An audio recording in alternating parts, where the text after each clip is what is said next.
The massive space station called Nexus Prime floated in the darkness between galaxies. It was bigger than most planets, with towers that stretched into space and docking bays that could hold 1,000 ships. Today, something special was happening. Representatives from every known species in the galaxy had come here for a meeting that happened only once every 1,000 years. Elder Keeper Vorthak walked slowly through the corridors of the station. His people, the Zephyrians, lived much longer than most species. Vorthak himself had seen over 3,000 years pass by.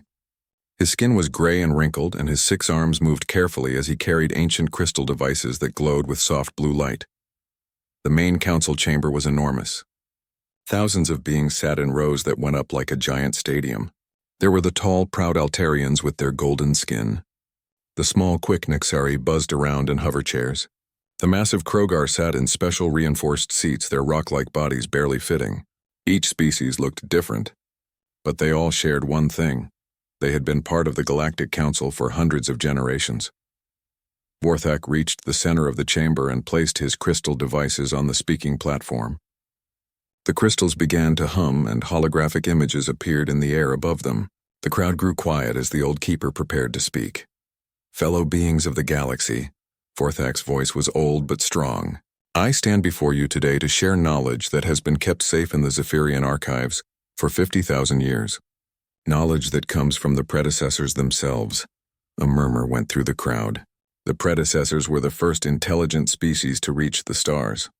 They had built amazing things and knew secrets that modern science still could not understand.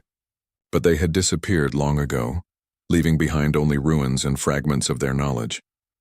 The predecessors left us many warnings, Vorthak continued. Most of these warnings we have learned to understand over time. We learned about the dangers of black holes that eat space itself. We learned about the plague worlds where death still waits. We learned about the regions where reality breaks down and ships disappear forever. The chamber was completely silent now. Even the usually chattering Nexari had stopped moving. But there is one warning we have never understood, until now. Vorthak touched one of the crystals and the hologram changed. It showed a map of their galaxy with billions of stars glowing like tiny lights. One small area near the edge was marked in red. The predecessors called this region the Forbidden Spiral. They said that somewhere in this area, on a small world orbiting a yellow star, a species would develop that would change everything. They called this species the Breakers of Chains and the ones who refused to yield.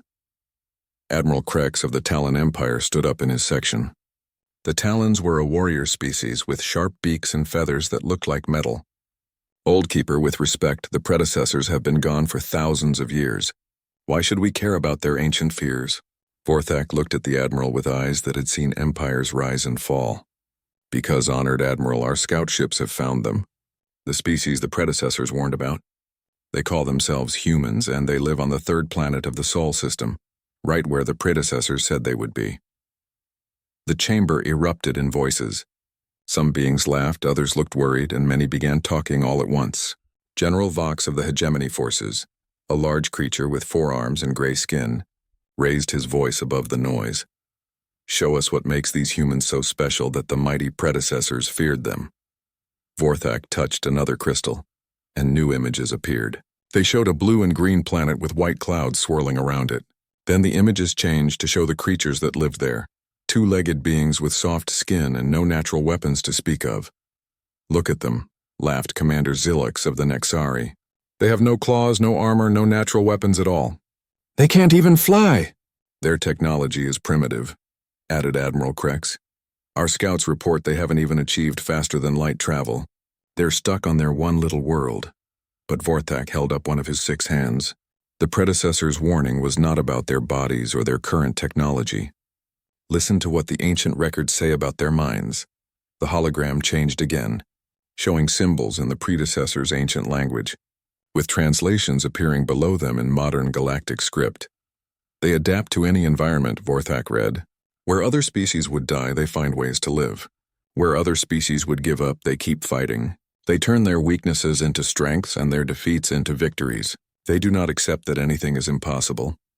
Pretty words, said General Vox, but words don't win wars. My fleets could conquer their entire world in a day. Perhaps, said Vorthak quietly. But the predecessors wrote something else. They said that humans don't just fight for themselves. They fight for an idea. The idea that all thinking beings should be free to choose their own path. And that idea, once spread, cannot be destroyed by any weapon. The chamber was quiet again, but this time the silence felt different. Some of the beings looked thoughtful, while others still seemed doubtful. "Honored Keeper," said Counselor Thex of the Altarians, "even if everything you say is true, these humans are just one small species on one small world. What threat could they possibly be to our great galactic civilization?" Vorthak looked around the chamber at all the different species. The same threat that one small flame can be to a forest that has grown dry and tired. The same threat that one drop of water can be to a dam that has developed cracks. He touched the crystals again, and they began to dim. "I have shared what the archives commanded me to share. You may do with this knowledge what you will, but remember, the predecessors survived the birth of galaxies and the death of stars. If they thought something was worth warning about, perhaps we should listen." As Vorthak gathered his crystals and prepared to leave, most of the council members were already talking among themselves about other matters. The warning about humans seemed like just another old story to most of them, but not everyone dismissed the old keeper's words. In the hegemony section, General Vox was talking quietly with his advisors. The hegemony controlled over 1,000 worlds, and they were always looking for new resources and territory to claim. "This Sol system," General Vox said to his aide, "it's in an area we've been planning to expand into anyway, isn't it?" "Yes, General. Our surveys show the system has good mining prospects and several planets suitable for colonization. Then perhaps it's time for a closer look. If these humans are as primitive as our scouts report, they should be easy to integrate into the hegemony. Better to deal with them now, before they develop any dangerous ideas." Far away in the Sol system, Dr. Sarah Chen was working late in her laboratory on Earth. She didn't know that beings from across the galaxy had just been discussing her species. She was focused on a problem that had puzzled human scientists for decades: how to fold space and time to allow faster-than-light travel. As she worked with equations that would have amazed the Galactic Council, she thought about her daughter, who was training to be an astronaut. Sarah wanted to give humanity the stars, to let her people spread out and explore the vast universe around them. She had no idea that the universe was about to come to them instead. The hegemony war fleet moved through space like a pack of metal predators. 50 massive warships, each one the size of a city, traveled toward the small yellow star that the locals called Sol. At the head of the fleet was the flagship Dominator, where Admiral Kreck stood on the bridge watching the tactical displays. "Target system in sight." "Admiral," reported his tactical officer, "our scouts confirm the inhabitants are still confined to their home system. No defensive fleet detected."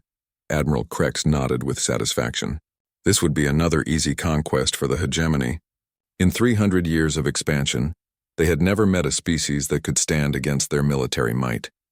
The humans would either surrender quickly and accept hegemony rule, or they would be destroyed.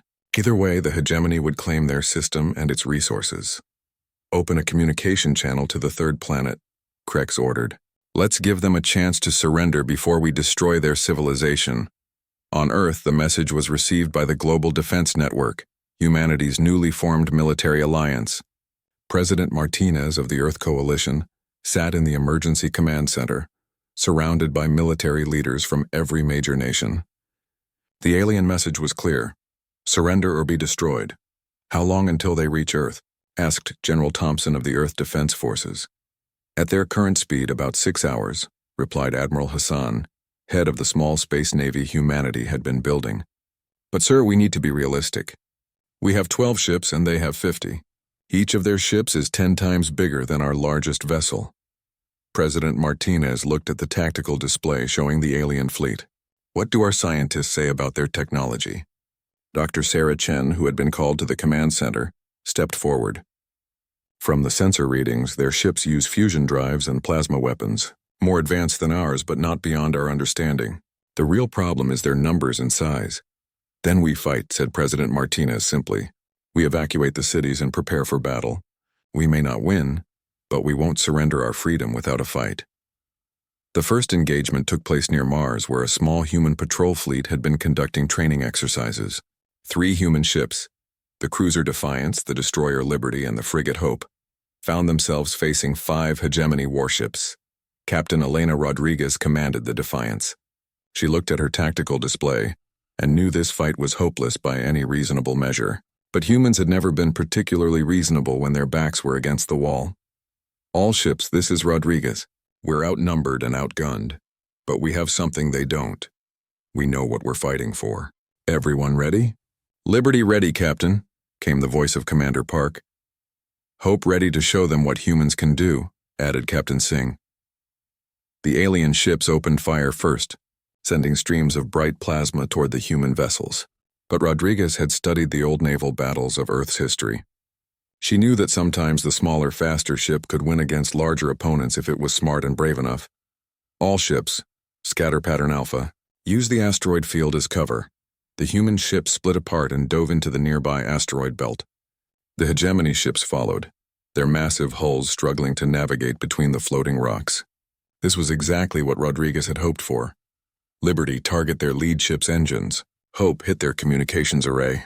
We're going to make them blind and slow. What happened next amazed both sides.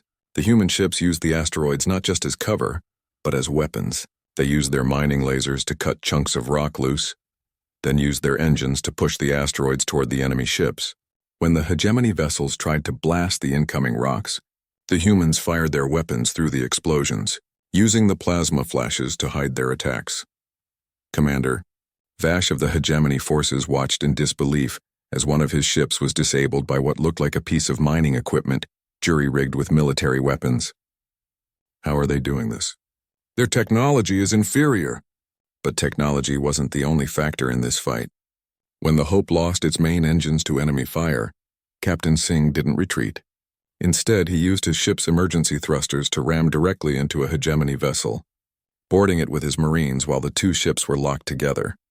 The hegemony crew had never faced anything like human Marines in close combat. Humans had evolved as persistence hunters, chasing prey across vast distances until it collapsed from exhaustion. That same relentless determination showed in how they fought. When their weapons jammed, they fixed them while under fire. When they ran out of ammunition, they picked up alien weapons and figured out how to use them in seconds. When they were wounded, they kept fighting anyway. Within an hour, Captain Singh's Marines had captured the hegemony ship from the inside. They didn't just take control. They immediately began studying the alien technology, learning how it worked and how to improve it. The battle ended with 2 hegemony ships destroyed, 1 captured, and 2 more fleeing back to their main fleet with reports that made no sense to their commanders. "Admiral," reported Commander Vash over the communication system, "the humans, they don't fight like any species we've encountered before. They turned our advantages against us. They learned our technology during the battle. And, sir, they seem to be enjoying themselves." Admiral Kreck stared at the tactical reports. How had 3 primitive ships defeated 5 of his best vessels? "Prepare the main fleet for assault. We'll overwhelm them with numbers." But word of the Mars battle spread quickly through human space. Every ship captain, every soldier, every civilian who heard the story felt something stir inside them. For the first time in their history, humans had fought aliens in space combat, and they had won. Dr. Sarah Chen worked frantically in her laboratory, knowing that her research might be humanity's only hope. The fold space equations that had puzzled her for years suddenly seemed clearer. Maybe it was the pressure of knowing her species faced extinction. Maybe it was the inspiration of seeing ordinary humans do extraordinary things. Whatever the reason, she finally saw the solution. "Computer-run simulation program 7 Alpha," she said, her fingers flying over the controls. The results made her gasp. Not only would her fold space drive work, but it would allow human ships to appear anywhere in the galaxy almost instantly. More importantly, the technology could be built using resources they already had on Earth. "My God," she whispered, "we can take the fight to them." Meanwhile, on board the captured hegemony vessel, Captain Singh and his team were making discoveries that would change everything. The alien computer systems contained star charts showing the locations of hundreds of hegemony worlds. They also contained records of other species that had been conquered, many of whom were still fighting resistance movements against their hegemony occupiers. "Captain," said Sergeant Williams, looking at the translated data, "according to these records, the hegemony rules through fear. Most of their subject species have been beaten down so badly they don't even try to resist anymore." Captain Singh studied the information with growing excitement. But what if they learned that resistance was possible?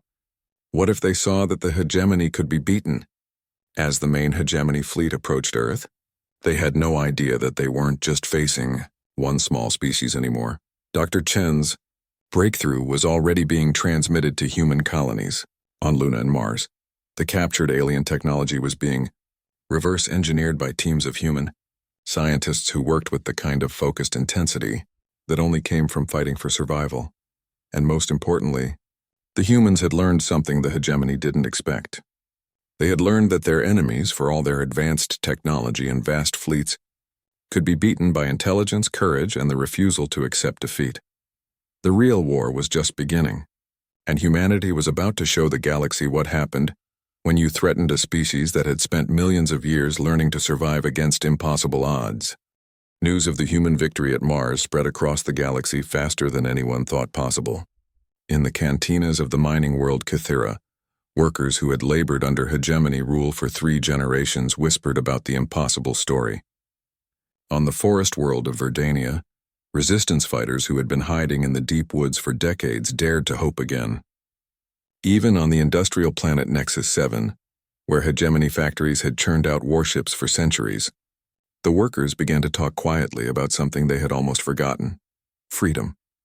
Dr. Sarah Chen's fold space technology had changed everything. 3 months after the first battle, human ships were appearing all over the galaxy. They struck fast and disappeared before the hegemony forces could respond. These weren't the massive invasion fleets that the hegemony used. These were small groups of ships that hit supply convoys, communication stations, and isolated outposts. Captain Marcus Torres commanded one of these new human ships, the light cruiser Indomitable. His crew of 60 humans had been farmers, miners, teachers, and shopkeepers just 6 months ago. Now they were deep in hegemony space, preparing to attack a prison convoy carrying political prisoners from a dozen different worlds. Target: convoy is holding course for the detention center on Baron 3, reported Lieutenant Kim from the sensor station. 4 transport ships with a heavy escort, looks like 2 destroyers and a cruiser. Torres studied the tactical display. The smart move would be to wait for a better opportunity. The convoy was too well defended for a direct attack. But Torres had learned something important about human nature during the past few months of fighting. Sometimes the smart move wasn't the right move. Communications open a channel to the convoy. "Sir?" asked his communication officer, Ensign Rodriguez. "Are we going to demand their surrender?" "No," Torres smiled grimly. "We're going to give them a history lesson." The message Torres sent was simple, but it spread through the convoy ships like wildfire. He told them about Earth, about the Mars battle, about human cities that had chosen to fight rather than surrender even when facing certain destruction. He told them about the idea that had driven humanity to the stars, that every thinking being had the right to be free. More importantly, he told the prisoners and even some of the hegemony crew members about something they had never imagined: that the hegemony could be beaten. The battle that followed became legendary throughout the galaxy. The Indomitable attacked head-on, but not in the way the hegemony expected. Instead of trying to destroy the escort ships, Torres targeted their communication systems and engines. While they were trying to repair their damage, his boarding parties struck at all 4 transport ships simultaneously. What the hegemony guards found waiting for them was unlike anything in their experience. Human Marines who fought with a combination of tactical brilliance and complete fearlessness. When Sergeant Davis's team was cut off from their escape route, they didn't surrender. Instead, they fought their way through 3 decks of the transport ship, freeing prisoners as they went, and turning every freed being into another fighter in their growing army. By the time reinforcements arrived, the convoy was gone. The hegemony ships had been captured or destroyed, and over 3,000 prisoners from a dozen species were free. But that wasn't the most important thing that happened. The most important thing was that those 3,000 beings went home to their worlds and told everyone what they had seen. They told them about humans who fought impossible battles and won. They told them about the human idea that freedom was worth any sacrifice. And they told them that the hegemony, for all its might, could be defeated. On Kythera, the mining supervisor Grolak called his workers together for their daily assignment briefing. Grolak was a member of the same species as the hegemony leadership, but he had worked on Kythera for 20 years. He had seen generations of miners break their backs digging rare minerals from the deep tunnels, while hegemony officials lived in luxury above ground. "I have received word from the Hegemony High Command," Grolak announced to the assembled workers. "They are increasing our quotas again. They want twice as much production, with no additional food or medical supplies." The workers looked at each other. Many of them were from species that had been conquered so long ago they barely remembered what independence meant. But they had all heard the stories about the humans and their impossible victories. One of the workers, an old Kitharan named Trix, stepped forward. "What if we refuse?" Grolak stared at him. In 20 years, no one had ever asked that question. "They will send troops to force compliance." "Then let them come," said Trix simply. "The humans showed us that the hegemony can be beaten. Maybe it's time we remembered how to fight." What followed was not a carefully planned rebellion. It was something more dangerous to the hegemony. It was a spontaneous uprising driven by hope. The miners didn't have weapons, but they had something more valuable. They had the knowledge of every tunnel, every weak point, every way in and out of their underground world. When the hegemony troops arrived, they found the mine entrances sealed and the workers vanished into the deep tunnels. The troops had the superior firepower, but the miners had home field advantage and the kind of desperate courage that comes from fighting for freedom after centuries of slavery. The siege of Kythera lasted 3 weeks. During that time, something amazing happened. A single human ship, the frigate Hope's Dawn, commanded by Captain Elena Vasquez, appeared in the Kythera system. Captain Vasquez looked at her tactical display and saw 12 hegemony warships surrounding the mining world. Her ship carried a crew of 45 and had weapons designed for fighting pirates. "Not engaging major fleet units, Captain," said her first officer, Commander Yang. "There's no way we can take on their entire fleet. We should call for reinforcements." Vasquez thought about the message they had received from the Kytheran miners. These people had risen up because they believed in the human example. They were fighting and dying because they had faith that someone would come to help them. "Negative, Commander. Those people down there are fighting for their freedom because they believe in us. I'm not going to let them down." What Captain Vasquez did next became one of the most famous battles in galactic history. Instead of attacking the hegemony fleet directly, she used her ship's fold space drive to appear right in the middle of their formation. While they were trying to target her fast-moving ship, she launched every shuttle and escape pod her ship carried. But these weren't just evacuation craft. Each one carried a squad of human marines and a cargo of weapons meant for the miners below. As the Hope's Dawn danced between the enemy ships drawing their fire, 45 different landing craft streaked down to the planet's surface. The battle for Kythera became a 3-way fight. The hegemony ground forces found themselves caught between the human marines above ground and the Kytheran miners below. The hegemony fleet couldn't use their heavy weapons without destroying the very facilities they were trying to protect, and Captain Vasquez kept her ship moving through their formation like a wasp in a garden, too small and fast to pin down but too dangerous to ignore. The turning point came when Sergeant Williams of the Human Marines managed to capture a hegemony communication post. Instead of using it to coordinate attacks, he used it to broadcast a message throughout the Kythera system. The message was simple. The hegemony forces were losing. That message was heard not just by the miners and marines but by hegemony soldiers who had been told their empire was invincible. For the first time, many of them began to doubt. Some even began to surrender rather than continue fighting a battle they no longer believed in. When the dust settled, Kythera was free. More importantly, word of the liberation spread to every world in the sector. Species that had been under hegemony rule for generations began to ask themselves a question they hadn't dared ask in centuries. What if we fought back? The Hegemony High Command called an emergency meeting. General Vox stood before the Strategic Planning Committee, looking at reports that made no sense according to everything they thought they knew about warfare. "The humans are not following any logical pattern," he reported. "They appear to be everywhere at once, but our intelligence suggests they have fewer than 100 ships total. They're inspiring uprisings on worlds they've never even visited. How is this possible?" The answer came from an unexpected source. A hegemony intelligence officer who had been studying human communications intercepts raised his hand. "Sir, I believe it's not about their technology or their numbers. It's about their message. They're not trying to conquer worlds, they're trying to liberate them. Every species they help sees them as allies, not new masters. They're turning our own subjects against us. General Vox stared at the young officer. You're saying they're winning by giving away their victories? In a way, yes, sir. They fight to free people, not to rule them. And free people fight harder than slaves. As General Vox contemplated this impossible situation, he had no idea how much worse it was about to get. Because at that very moment, Dr. Sarah Chen was putting the finishing touches on her newest invention, a communication system that could send messages instantly across the galaxy. Soon, every oppressed world would be able to coordinate with every other oppressed world. The galaxy was about to learn what HFY Elder Keeper Vorthak sat in his private chamber aboard Nexus Prime, watching the galaxy burn.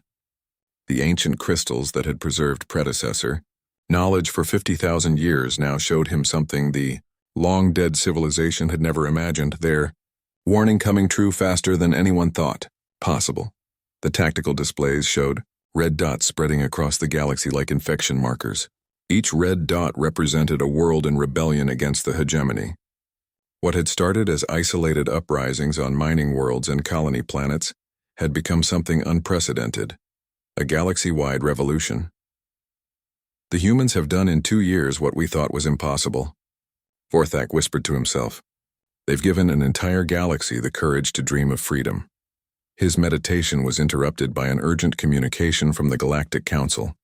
Admiral Krex appeared on the holographic display, but he looked nothing like the proud warrior who had dismissed human threats just 2 years earlier. His feathers were dull, his eyes were tired, and his voice carried a note of desperation. Elder Keeper, we need your help. The humans must be stopped. Stopped from doing what, Admiral? From liberating slaves? From giving hope to the hopeless? From destroying everything we've built? Krex's voice cracked with frustration. Look at what's happening. The hegemony is collapsing. Trade routes are cut. Entire sectors are in chaos. If this continues, our civilization will fall apart. Vorthak looked at the tactical display again. Perhaps, Admiral, it was already falling apart. Perhaps the humans have simply shown us what we refused to see. Far from Nexus Prime, the revolution was reaching a critical moment. The Nexus Cluster, a group of star systems that served as a major hegemony military base, had become the site of the largest space battle in galactic history. Admiral Sarah Chen, Dr. Chen's daughter who had risen through the ranks with incredible speed, commanded a fleet unlike anything ever seen before. Her ships came from dozens of different worlds and species. Kithran mining vessels equipped with human weapon systems, Altarian patrol boats with improved engines, even some former hegemony ships whose crews had switched sides. It wasn't the biggest fleet in the galaxy, but it was something new, a truly united force fighting for a common cause. Admiral Chen, reported Captain Torres from the bridge of his new ship. The heavy cruiser, Liberation. Enemy fleet is approaching on multiple vectors. Count shows 230 hegemony vessels. Sarah Chen looked at her own fleet count, 112 ships, most of them smaller than the enemy vessels. By traditional military thinking, this battle was already lost. But humans had never put much faith in traditional thinking. All ships, this is Admiral Chen. Today we fight not just for victory, but for the future of the galaxy.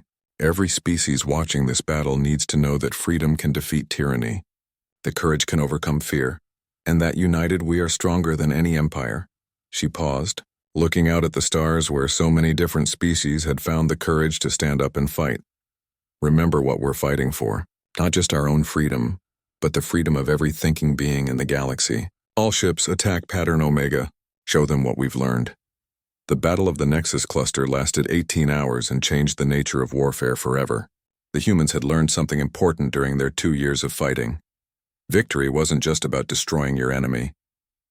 It was about convincing them to stop fighting. The battle began with traditional tactics. The hegemony fleet formed up in standard attack formations and advanced on the rebel fleet with overwhelming firepower. But Admiral Chen had studied every battle the humans had fought, and she had learned from each one. Instead of meeting the enemy head-on, the rebel fleet scattered into small groups that used fold space jumps to appear behind enemy formations. While the hegemony ships were turning to engage these new threats, other rebel groups would jump in from different directions. But the real innovation came from Captain Martinez, commanding a group of former hegemony officers who had joined the rebellion. His ships didn't attack their former comrades, they talked to them. Attention hegemony vessels, this is Captain Martinez of the Free Fleet. 2 years ago, I was where you are now. I believed the hegemony brought order to the galaxy. I believed that conquest was better than chaos. His message was broadcast on all frequencies, reaching every ship in the enemy fleet. But I learned something from the humans. Order built on oppression isn't order, it's just organized cruelty. Real peace comes when people are free to choose their own path. Look around you. Look at this fleet. We have dozens of species fighting side by side, not because they were conquered, but because they chose to fight for something they believe in.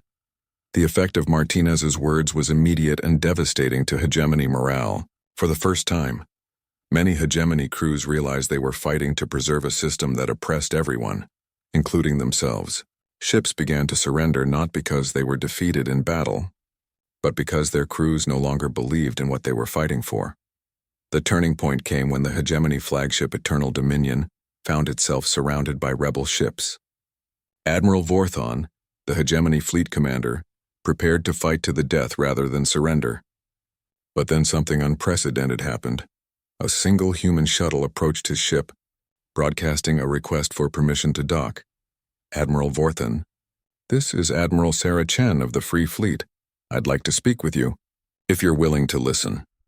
Against all protocol and tactical sense, Admiral Vorthon agreed to the meeting. 20 minutes later, he found himself face to face with a human female who looked barely old enough to command a single ship, much less an entire fleet. "You're going to offer me terms of surrender," Vorthon said. "No," replied Sarah Chen.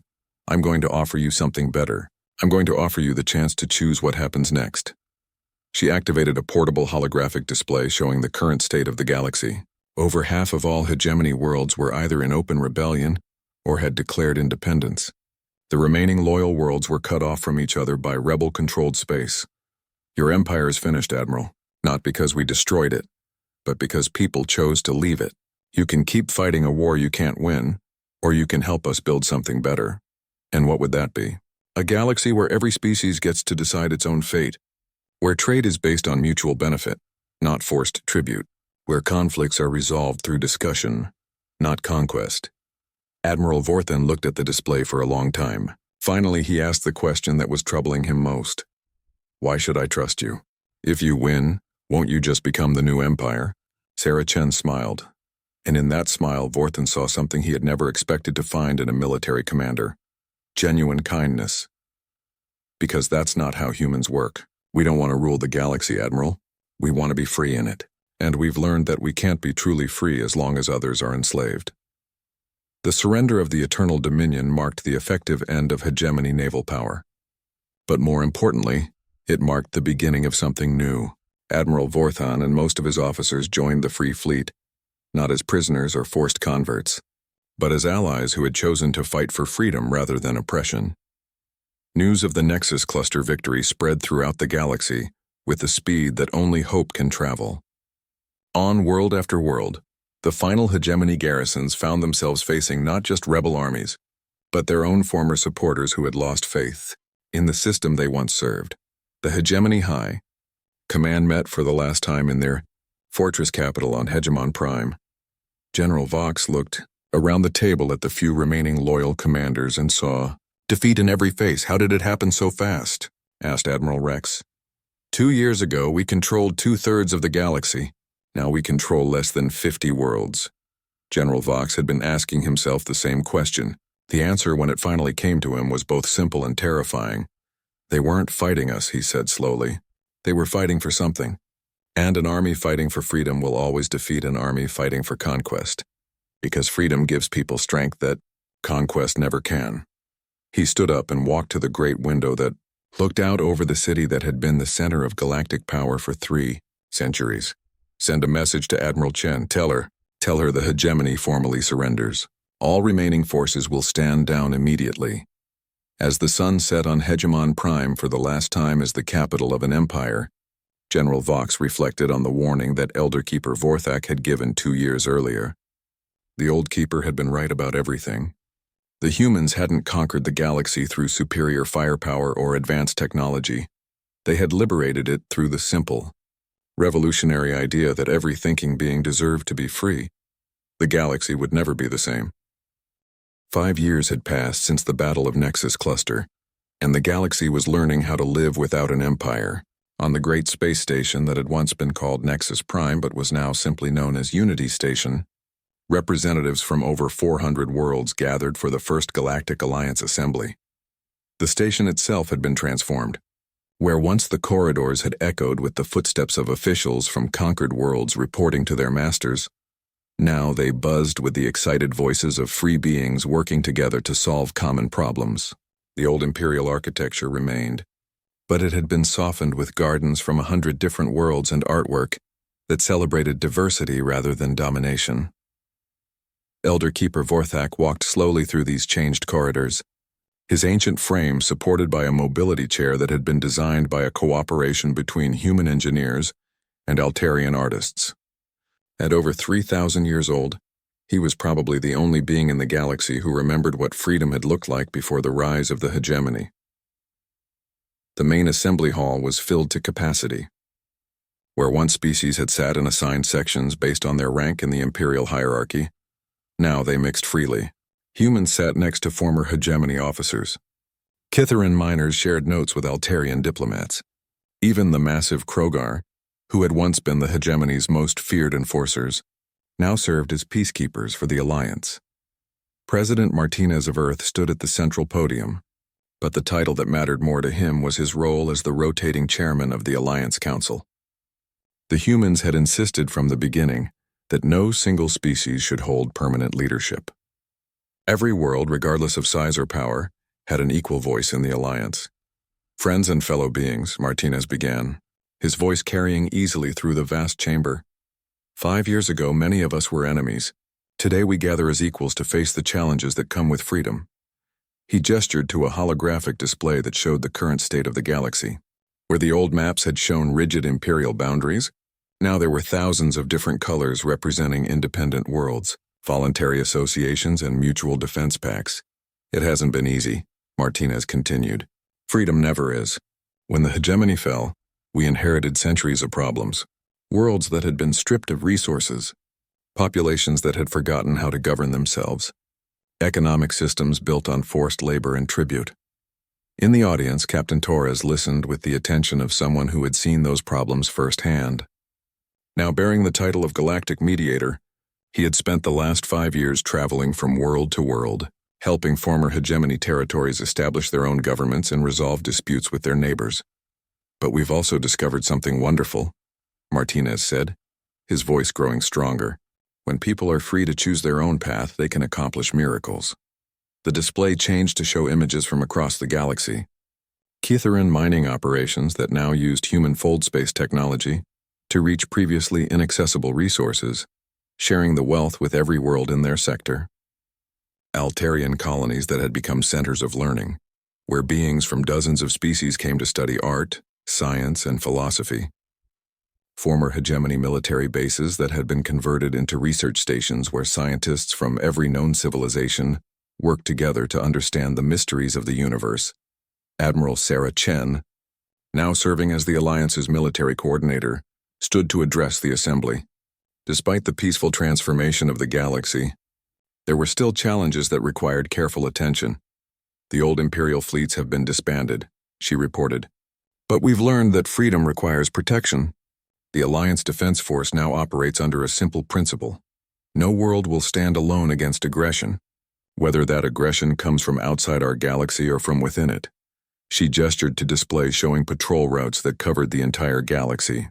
Unlike the old hegemony fleets that had been designed to control populations, the Alliance forces were small, mobile units designed to respond quickly to calls for help. Every ship in our fleet is crewed by volunteers from multiple species. Every mission is planned by councils that include representatives from the worlds being protected. We exist to serve, not to rule. The real test of the Alliance's principles came when former General Vox stood to address the assembly. Once the symbol of hegemony military power, he now served as the Alliance's Director of Reconstruction, helping former Imperial worlds transition to self-government. 5 years ago, I believed that order could only come through force, he said, his voice carrying a note of regret.